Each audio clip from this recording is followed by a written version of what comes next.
श्री कृष्ण गोविंद हरे मुरारे, हे नाथ नारायण वासुदेवा, हे नाथ नारायण वासुदेवा।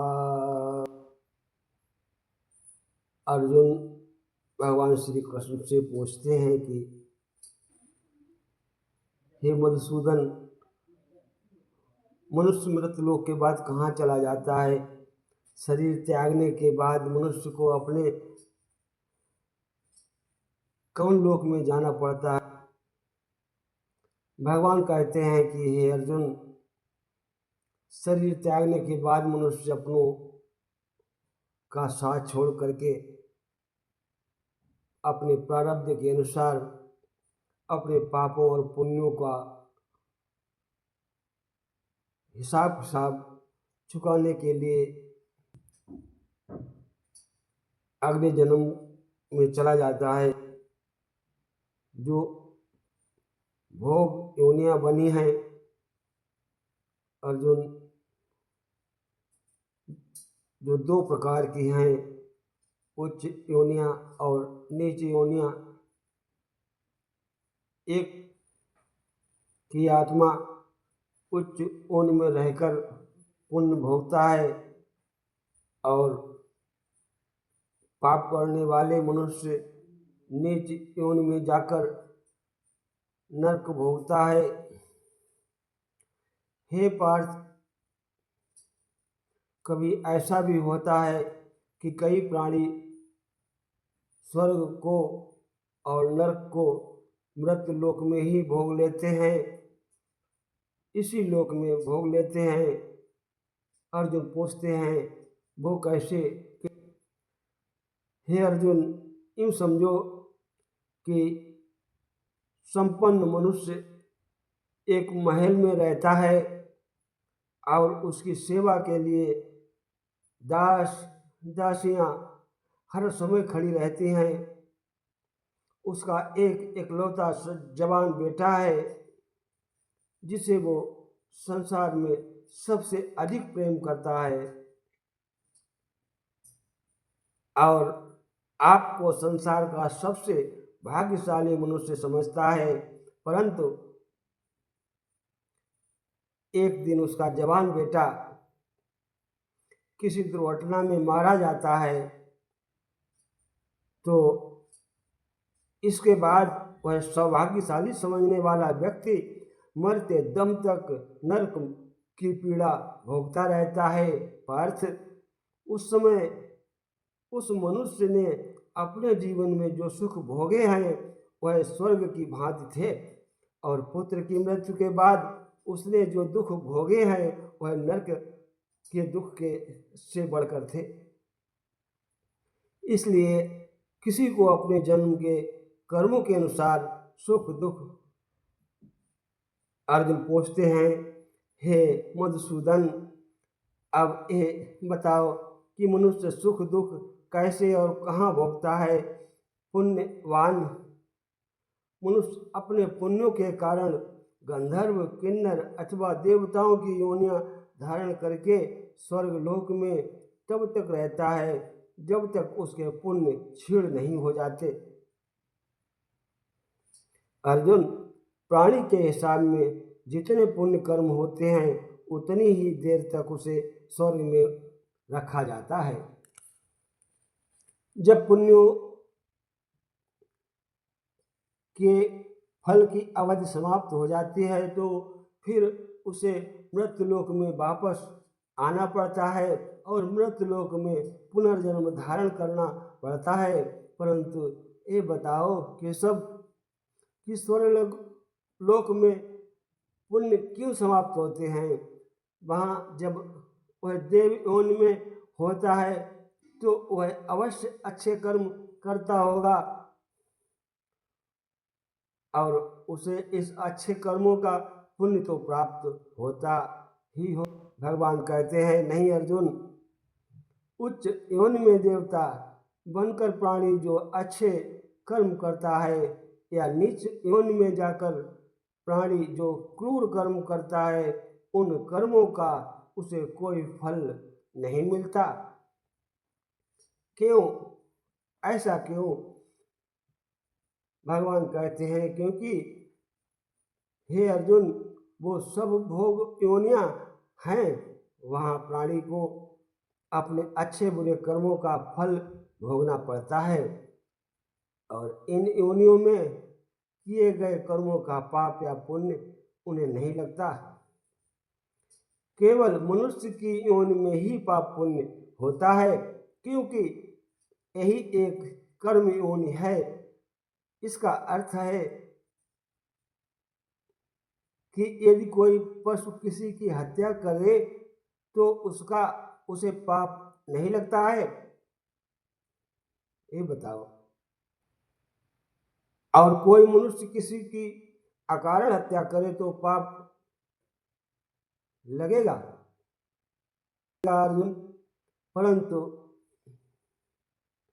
ये अंतर क्यों है, ये बताओ। ये अंतर इसलिए है कि पृथ्वी लोक में समस्त प्राणियों के केवल मनुष्य ही एक ऐसा प्राणी है जो विवेकशील है, वो अच्छे बुरे की पहचान रखता है। दूसरा कोई प्राणी ऐसा नहीं कर सकता। जैसे एक सांप किसी मनुष्य को अकारण ही डस ले और वो मर जाए तो सांप को उसकी हत्या का पाप नहीं लगेगा। इसी तरह शेर दूसरे जानवरों की हत्या करता है तो उससे पाप नहीं। या बकरी का उदाहरण लो। बकरी किसी की हत्या नहीं करती, घास फूस खाती है, इस कारण वह पुण्य की भागी नहीं बनती है। पाप पुण्य का लेखा जोखा अर्थात प्रारब्ध केवल मनुष्य का बनता है। इसलिए जब मनुष्य अपने पाप पुण्य को भोग लेता है तो उसे फिर मनुष्य योनि में भेज दिया जाता है। इसका मतलब ये है केशव कि देव योनि से भी प्राणी स्वर्ग से लौटकर मनुष्य की योनि में लौट आते हैं और मनुष्य की योनि प्राप्त कर फिर कर्म करते हैं। इस तरह सदैव जन्म मृत्यु का सुख दुख भोगते रहते हैं। हे मधुसूदन, क्या कोई ऐसा स्थान नहीं जहाँ से लौटकर आना ही ना पड़े और जन्म मरण का ये चक्र समाप्त ही हो जाए? भगवान कहते हैं ऐसा स्थान केवल परम धाम है, अर्थात मेरा धाम। वहाँ पहुँचने के बाद किसी को इस लोक में नहीं आना पड़ता है, मृत्यु लोक में नहीं आना पड़ता है और इसी को मोक्ष कहते हैं। न तद भाषते सूर्यो न शशांको न पावका यद गत्वा न निवर्तन्ते तद्धाम परमम्। सब लोकों से लौट कर जीव भूमि पर आए, वो नहीं लौटे फिर यहाँ धाम जो मेरे आए। वो नहीं लौटे फिर यहाँ धाम जो मेरे जाए। परम शांति वही पाए। मनुष्य जन्म का प्रधान उद्देश्य मोक्ष प्राप्त करना है अर्जुन, और यह मोक्ष केवल मनुष्य योनि द्वारा ही प्राप्त हो सकता है। इसीलिए मनुष्य के शरीर को मोक्ष का द्वार कहा जाता है। हे अर्जुन, मानव शरीर बड़ी मुश्किल से मिलता है, इसे यूं ही गंवाना नहीं चाहिए। देवता भी मानव शरीर की आकांक्षा करते हैं कि एक बार मानव शरीर मिल जाए तो अच्छे कर्म करके अपना कल्याण कर ले। परंतु मनुष्य की विडंबना यही है कि वो इस अमूल्य शरीर को पा करके इस मोक्ष के अवसर को गंवा देता है। ये हमेशा चलता रहता है, सारी आयु भोग विलासों में बिताता है। यही उसकी विडंबना है। यहाँ तक कि जब शरीर छूटने का समय आता है तब भी वह वासना में ही अपना चित्त लगाए रहता है। वासनाएं उसका पीछा करती हैं। हे अर्जुन, मृत्यु के समय मनुष्य की वासना जैसी होती है उसी के अनुसार उसका जन्म होता है। यही गुप्त ज्ञान है। जिससे ये विद्या आ जाए उसे मोक्ष पाना आसान हो जाता है। बहती रही गीता की गंगा, मुक्त की धारा, भक्ति की धारा। बहती रही गीता की गंगा, करुण की धारा, भक्ति की धारा। अर्जुन के संग उस गंगा में करता रहा स्नान जग सारा। सब धर्मों के भेद भुला के एक मेरा शरणागत हो जा।